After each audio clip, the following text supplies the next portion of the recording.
President Obama has repeatedly asked Republicans to bring him ideas that could fix America's broken health care system. For example, folks who are criticizing it don't seem to have any ideas in terms of how to reduce costs, ensure millions of people get coverage for the first time. I will work with anybody to implement and improve this law effectively. You got good ideas? Bring them to me. I'd be happy to listen. But that's not what's happening.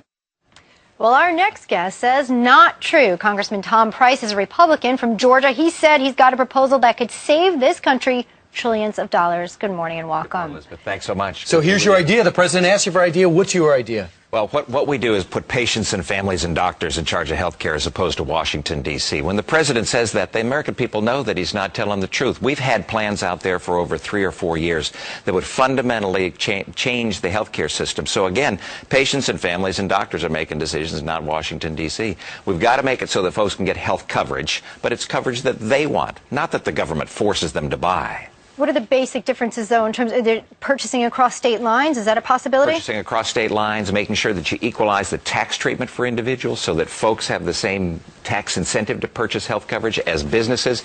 You make it so that every single American has the financial feasibility to purchase coverage through deductions and credits and advanceable credits and refundable advanceable credits. Then there are wonderful ways to save literally hundreds of billions of dollars in health care by ending the practice of defensive medicine. And of course, not only do you know this, and you're on the vice chair of the Budget Committee in the House, but you're also a doctor. Yeah. So this is what the former, I would imagine, could have been somewhat of a surprise, but a pleasant surprise. The former CBO director said this about your plan. It will produce $2.34 trillion in savings over the next 10 years, will create smaller premium increases than the Affordable Care Act, and the number of insured could increase by 29% in 2016. But do you handle people with pre-existing conditions? We do, by making it so that they can get, again, the coverage that they want, not that the government forces them to buy. The problem with the president's plan is that if they don't think your pre-existing condition is a pre-existing condition, well, you're out of luck, because nobody wins an appeal with the federal government. We allow people to pool together with millions of other Americans, so you get the purchasing power of millions, so that one person's adverse health status doesn't drive up the cost for anybody else. So you're saying that the government that will decide what plans are out there is going to decide what qualifies under those plans with that panel? Without a doubt, and they're going to define what doctors you can see, what drugs you can take, what formulary of drugs will be available to you. This is just beginning to unfold, and the American people know it's wrong. So you've answered the president's question. If you have any good ideas, I want to hear it. Now, what you're saying is, I'm not going to fix your plan, Mr. President. It's not fixable. You're saying, go with my plan, and when is this going to be presented? Well, we've presented, it's H.R. 2300, the Empowering Patients First Act, and this is the third Congress this has been introduced. We had it when the president made his statements early on with Obamacare.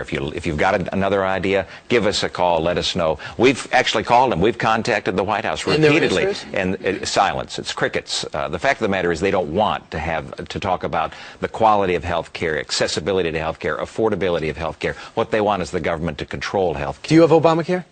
We were forced onto it because of the law, yeah. And what have you found?